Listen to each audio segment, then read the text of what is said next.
एक युवक ने शादी के कुछ साल बाद पिता से कहा कि वह विदेश जाकर व्यापार करना चाहता है।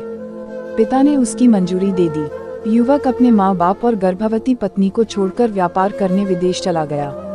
उसने विदेश में कड़ी मेहनत की और धन कमाया और वह बहुत अमीर सेठ बन गया। लगभग 15 वर्ष धन कमाने में बीत गए तो उसे वापस घर लौटने की इच्छा हुई। पत्नी को पत्र लिखकर उसने आने की सूचना दी और जहाज में बैठ गया। वह सेठ कुछ दिनों बाद अपने नगर पहुंचा। नगर के एक चौराहे पर ही उसने देखा कि एक व्यक्ति एक बोर्ड के साथ खड़ा था। उस बोर्ड पर उसने लिख रखा था बेशकीमती ज्ञान के सूत्र। सेठ ने उस व्यक्ति के पास जाकर पता किया तो उसने बताया कि मैं बेशकीमती ज्ञान के सूत्र बेच रहा हूँ। तो सेठ बोला, ठीक है, एक सूत्र मुझे भी दे दो।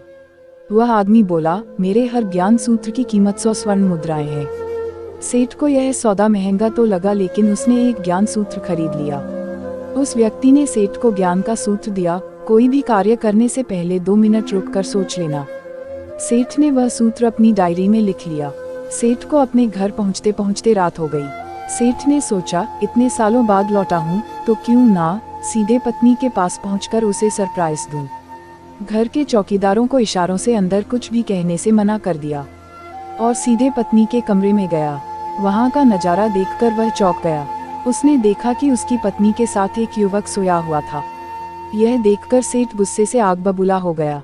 वह सोचने लगा कि मैं परदेश में उसकी चिंता करता रहा और यह यहाँ अन्य पुरुष के साथ सो रही है। आज मैं इन दोनों को जिंदा नहीं छोड़ूंगा। वह गुस्से से अपनी तलवार निकालकर दोनों पर वार करने ही जा रहा था। इतने में उसे 100 स्वर्ण मुद्राओं के बदले जो ज्ञान सूत्र खरीदा था उसकी याद गई कि कुछ भी कार्य करने से पहले 2 मिनट सोच ले। वह 2 मिनट सोचने के लिए रुका। उसने तलवार वापस पीछे हटाई, लेकिन वो किसी बर्तन से टकरा गई।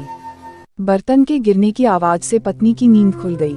आंख खोलते ही उसने अपने सामने अपने पति को देखा तो वह बहुत खुश हो गई और बोली, आपके बिना जीवन सुना सुना था।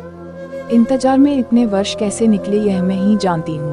पत्नी ने इतना बोलकर पास सोए हुए युवक को उठाते हुए बोली, बेटा उठ जा, तेरे पिताजी आए हैं। युवक उठकर जैसे ही पिता को प्रणाम करने झुका तो माथे की पगड़ी सेठ के पैरों में गिर गई। उसके लंबे लंबे बाल बिखर गए। सेठ की पत्नी ने कहा, यह आपकी बेटी है, इसके सम्मान को कोई आंच न आए, इसलिए मैंने इसे बचपन से ही पुत्र के समान पालन पोषण और संस्कार दिए हैं। यह सुनकर सेठ की आंखों से आंसू की धारा बह निकली। उसने पत्नी और बेटी को गले लगा लिया और सोचने लगा, यदि आज मैंने उस ज्ञान सूत्र पर अमल नहीं किया होता तो आवेश में आकर कितना अनर्थ हो जाता। मेरे हाथों से मेरा ही निर्दोष परिवार खत्म हो जाता। शिक्षा।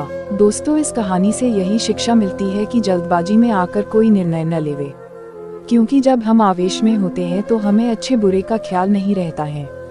इसलिए गुस्सा होने की स्थिति में कोई भी निर्णय ना लें। कुछ देर रुके और दिमाग ठंडा होने दें और फिर सोचें कि क्या सही है, क्या गलत है। आशा करती हूँ छोटा सा वीडियो आपको पसंद आया होगा। इस वीडियो पर आपकी क्या राय है, हमें कमेंट करके जरूर बताएं। अगर वीडियो पसंद आया हो तो लाइक शेयर करना बिल्कुल ना भूलिए। चैनल पर नए हो तो चैनल को सब्सक्राइब जरूर करिए। वीडियो देखने के लिए आपको दिल से बहुत बहुत धन्यवाद। जय हिंद साथियों।